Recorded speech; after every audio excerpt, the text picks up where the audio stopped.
Good morning. If you don't know who I am, that's because I hide in the back most of the time. My name is Jeremiah.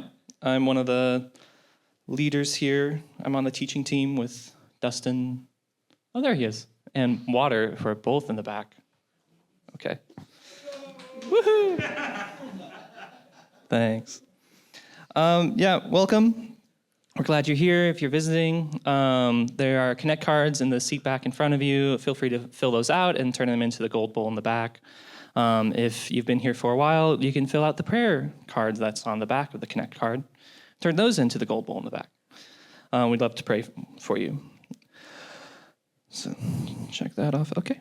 So I'm really excited that we're getting into Hebrews. I've been excited to get into it and study it with the teaching team because it talks about all my favorite topics.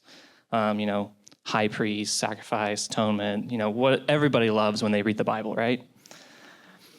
But it's just stuff that I love. And one thing you should know about me is that I did my undergrad in history and literature, which basically means I spent 4 years reading and writing. And just training on how you should read and how you should write. And so when I read books and when I read articles or even epistles from the Bible, the thing that I look for is what's the main point? What is this author trying to communicate to me? What is their thesis? If you're in college right now or you've had to write a paper, you probably know that term and you probably hate it.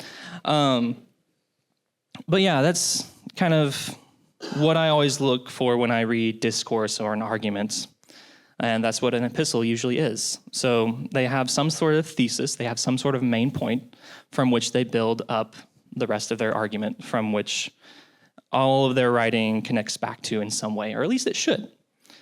And you see, I've been well trained in doing this to the point that in my last Hebrew class, we had to write a final paper for the class, and then we would critique our fellow students and their papers. And the thing I always ended up critiquing about my fellow students is, you don't have a thesis. What's your main point? How does this connect to your main point? It makes no sense. Apparently, I actually ended up traumatizing a friend of mine so well that when he wrote his final paper for seminary, he was constantly saying to himself, is there a thesis? Is there a thesis? Would Jeremiah say there's a thesis? It ended up helping him, so, I didn't mean to traumatize him. So when I'm reading through things, I'm looking for this thesis.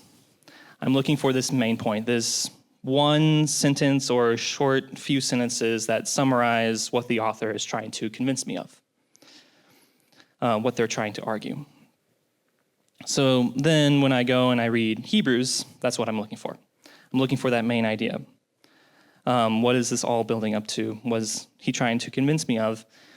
And the main idea that I see in Hebrews can be kind of condensed down and summed up into this one idea that Jesus brings a greater message of redemption. Everything connects back to that in some way.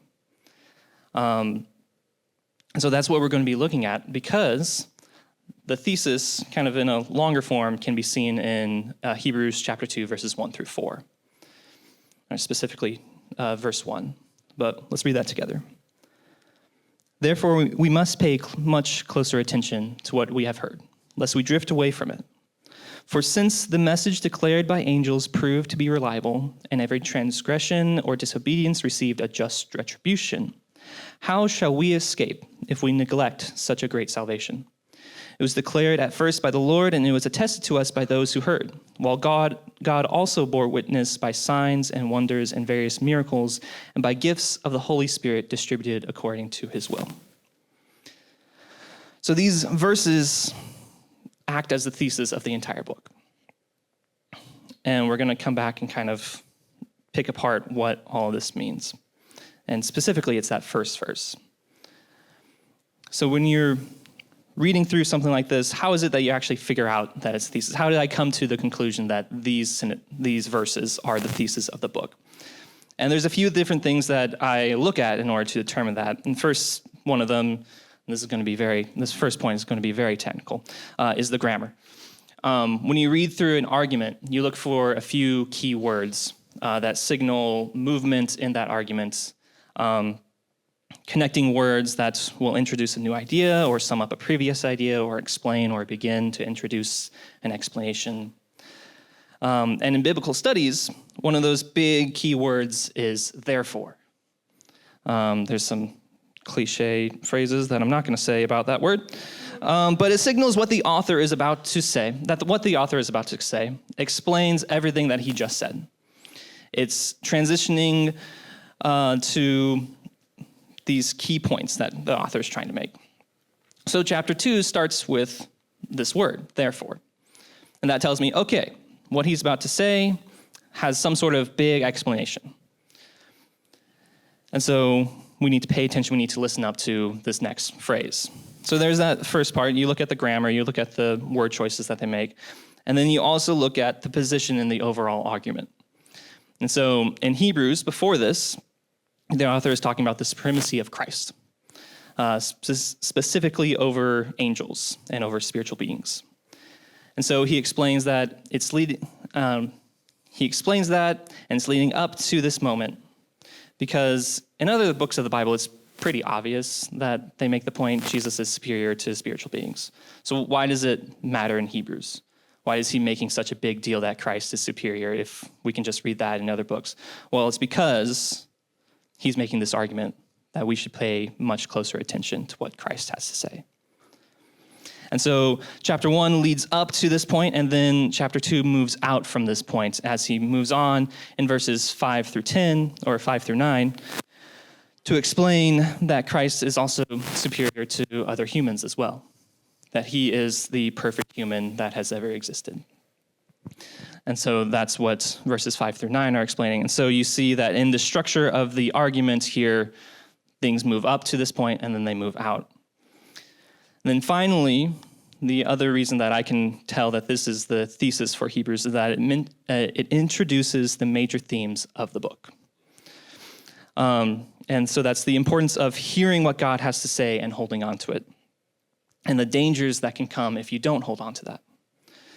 So the way that the book overall is structured is in chapters 1 through 7, you kind of get this repeating cycle of introducing this idea that Christ is superior in some way, and then explaining, therefore, you need to hold on to the message that he has given. And he repeats this over and over again, looking at how he's superior to angels, therefore this, he's superior to humans, therefore this, he's superior to Moses, therefore this. And he goes through and explains what that message is. And then moving from there, he goes and he talks about what that message is in more details in chapters 8 through 10, or the first half of 10.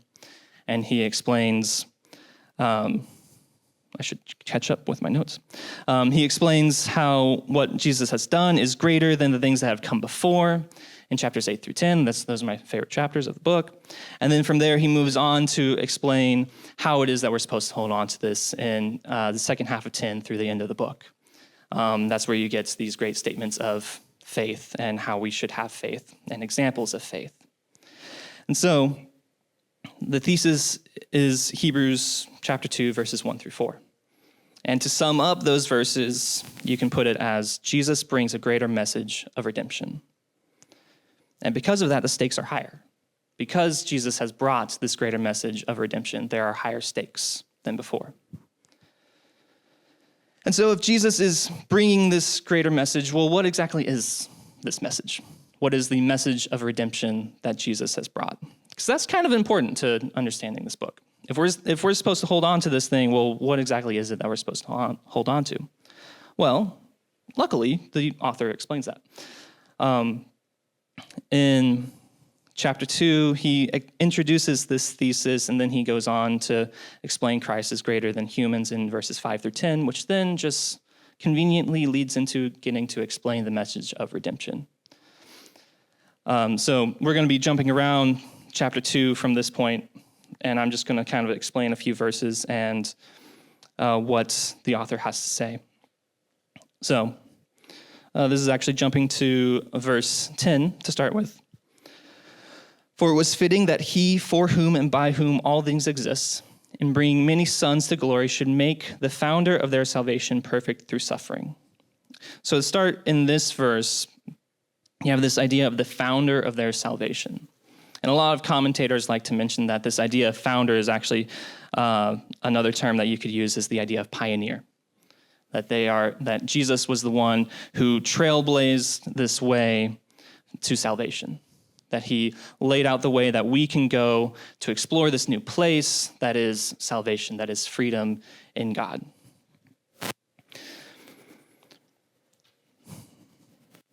And so he's laid out this trail for everybody to follow. And then moving on from there, verse 10 talks about how he is made perfect through suffering. And this idea of perfect, the word is actually a key word throughout the Bible. And the language, well, that's great.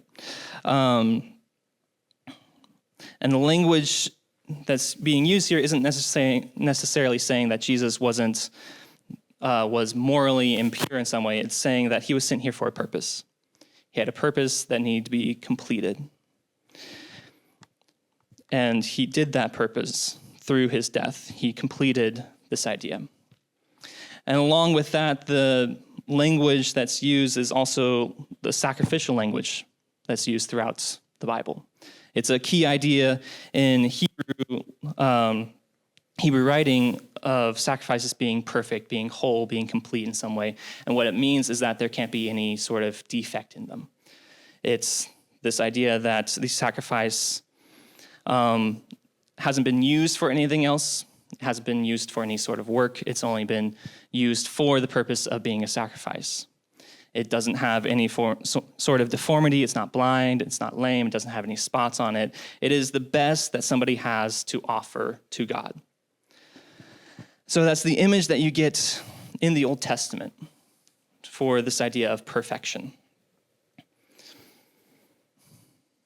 And then,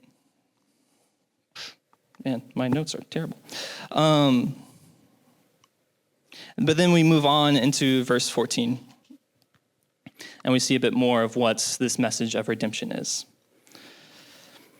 Since therefore the children share in flesh and blood, he himself likewise partook of the same things, that through death he might destroy the one who has the power of death, that is, the devil. So stopping here, looking at how through death he might destroy the one who has the power of death, this is something in theology that is an image we like to call Christus Victor. Which is just the idea of Christ being the conqueror.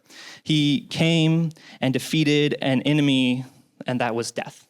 He defeated this enemy for us. He vanquished that enemy so that we could be free from death. And he did this through his sacrifice. So you get this idea that he destroyed the power of death, and he was the conqueror. And then it moves on from there into verse 15. And delivered all those who through fear of death were subject to lifelong slavery. And so this is a really interesting verse because it's highlighting the redemption that Jesus brought. And redemption is one of those big theological words that we say all the time but don't always understand. And so the idea of redemption is that somebody in some way is under the control of somebody else. Usually a good example of this is debt slavery. That somebody owes a debt to somebody, and so then they are their slave. But then usually a friend or a family member comes along and sees them in this condition and offers to pay that debt so that they can be free. And that's the idea of redemption. That Christ has come and paid this debt so that we can be free from death.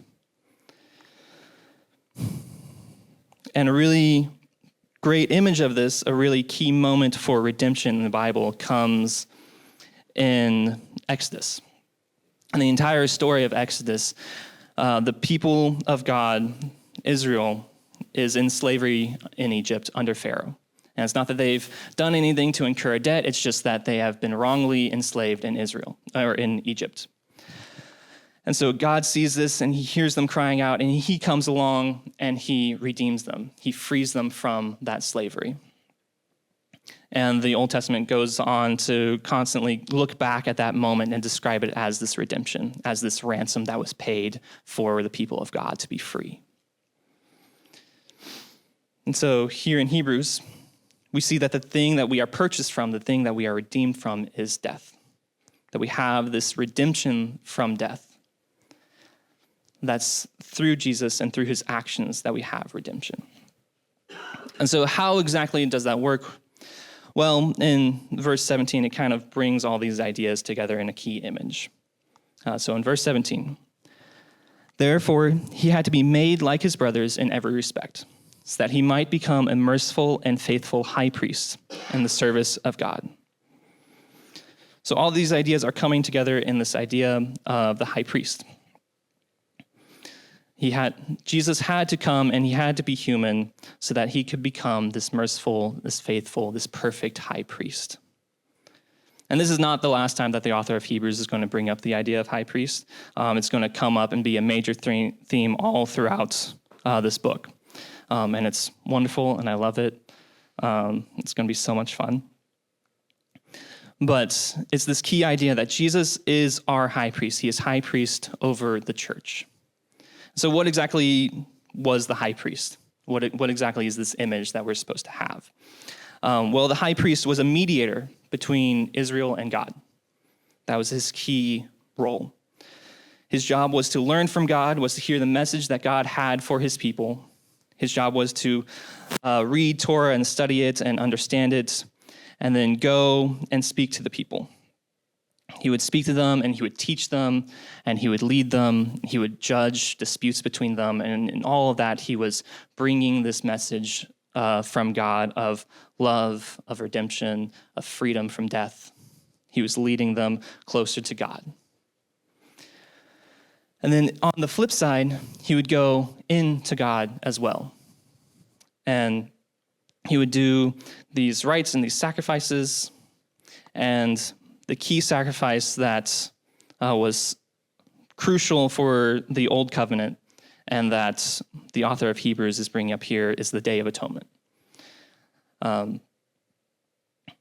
This is just about every translation says, make propitiation for the sins of the people. That's a choice. But atonement is a better translation because that's the word that's used throughout the Old Testament. It's the same Greek word, but it's this idea of atonement. So you have the high priest, and you're talking about atonement, and you're supposed to come to this idea of the Day of Atonement. That's the image that he wants to clue you into. And so what exactly is atonement then? Well, atonement, oh man.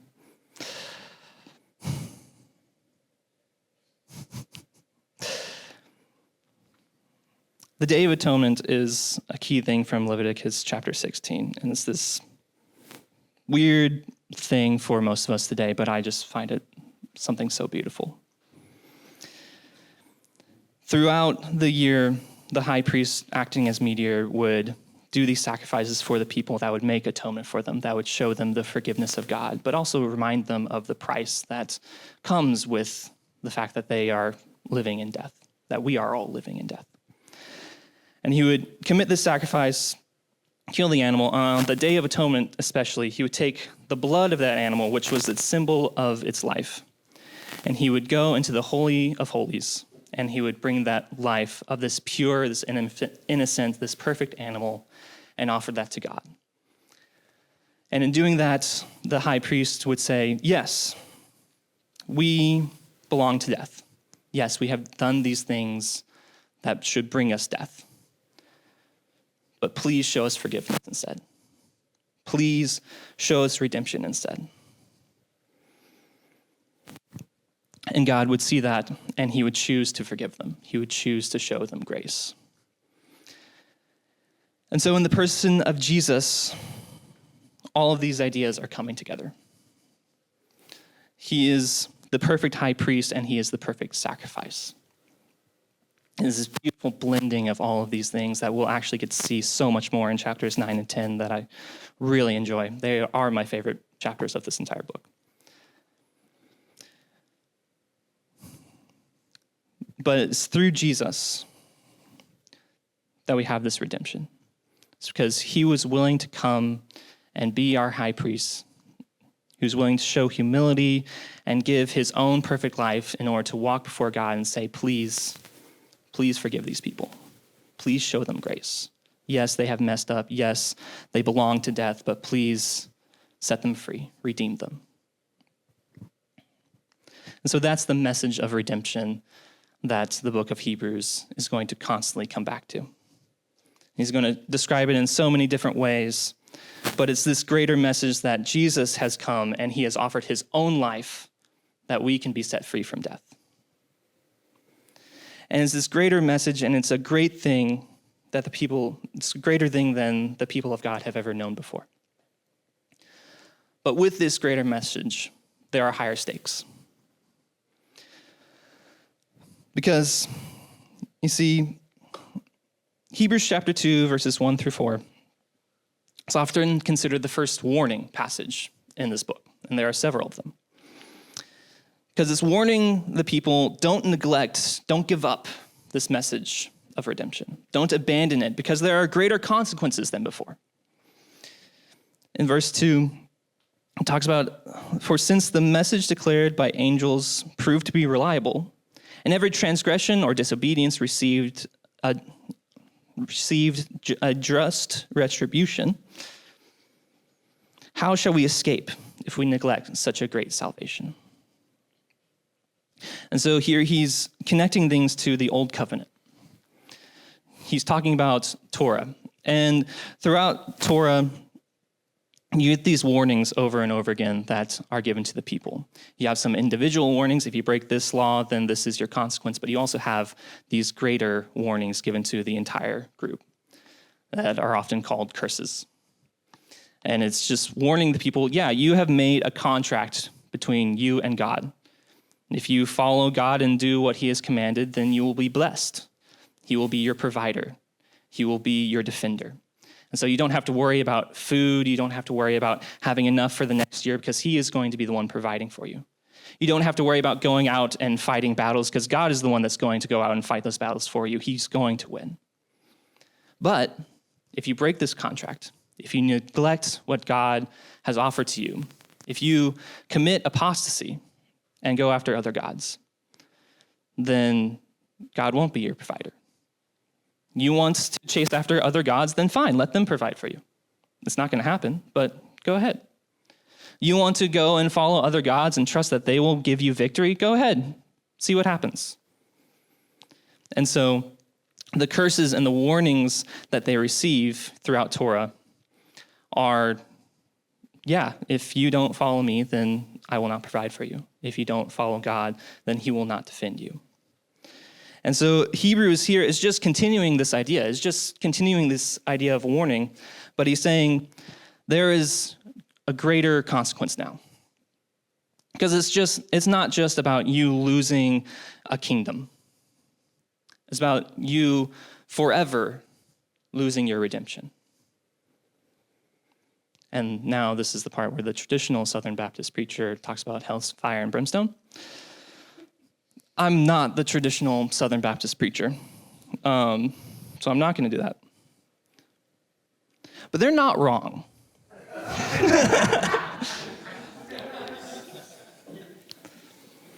They're not entirely wrong.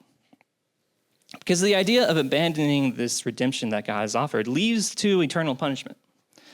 But the classic image of hellfire and brimstone is very cliche nowadays, and it kind of leaves things as like, oh, this eternal afterlife consequence thing that doesn't really affect my life today. And so I want to just kind of reframe that idea and put it in a way that might actually connect with us a bit more than just being a scare tactic. And so if we reject this message that Jesus brings, if we reject the greater message of redemption, then we are rejecting freedom from death. If we reject his message, then we are rejecting the possibility of change in our lives. If we reject this message, then we are rejecting loving our neighbor. If we reject this message, then we are rejecting the idea of forgiveness and the idea of humility. So the greater danger that we now face is that we become bitter. We become hard-hearted and unchangeable. We become cruel and selfish. We become prideful. We become ignorant and unteachable. The greater danger is that we become this hollow, embittered shell of a human, and to remain that way forever. For all eternity, to never experience love or joy or true satisfaction. Because that's what it means to live under death. So that is the greater danger that we're now facing in rejecting the message that Jesus brings. But this is because we have this greater redemption through Jesus. It's because he brings this message that says we can change. The deepest parts of us, of who we are, can change. Those parts of us that we look at and we're frustrated by and that we hate can finally go away. They can be redeemed. They can be made new. He brings this message that says we can truly love our neighbor and truly love God. That we can forgive each other and be forgiven. That we can be made new. And so this is the message of Hebrews. That's what everything is going to, in one way or another, tie back to. That God has offered us this greater message of redemption that we need to hold on to because it's so much more important now. So now as we close out, the band can come up. I want to encourage everyone here today, if you haven't accepted this greater message of redemption, to at least think about it. At least think about the idea of being free from death. And if you'd like to talk to somebody, talk to me, talk to Dustin in the back, or anybody that's been up here today. We'd love to discuss that with you. And if you have accepted that message of redemption, I don't want you to go away worrying about like, oh, have I in some way neglected this? Have I rejected it? Instead, I want to ask you to just for today, live as though you're free from death. What would that look like in your life? What worries can you let go of? What anger or bitterness can you let go of? What are those things that you can change because of the power of Christ? And so we're going to go into a time of communion. The elements are on the table in the back there. Grab those and come back to your seat. I'm just going to pray to close this out.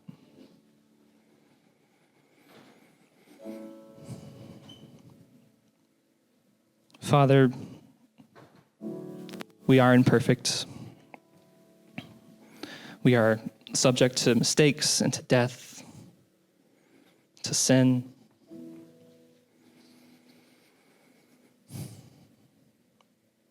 God, we are so sorry for those things. We are so grateful that your Son chose to come and to give his own life so that we can be redeemed. So God, I ask that your forgiveness and your grace would wash over us today, that we could be made new by you, that we would be set free from death. Amen.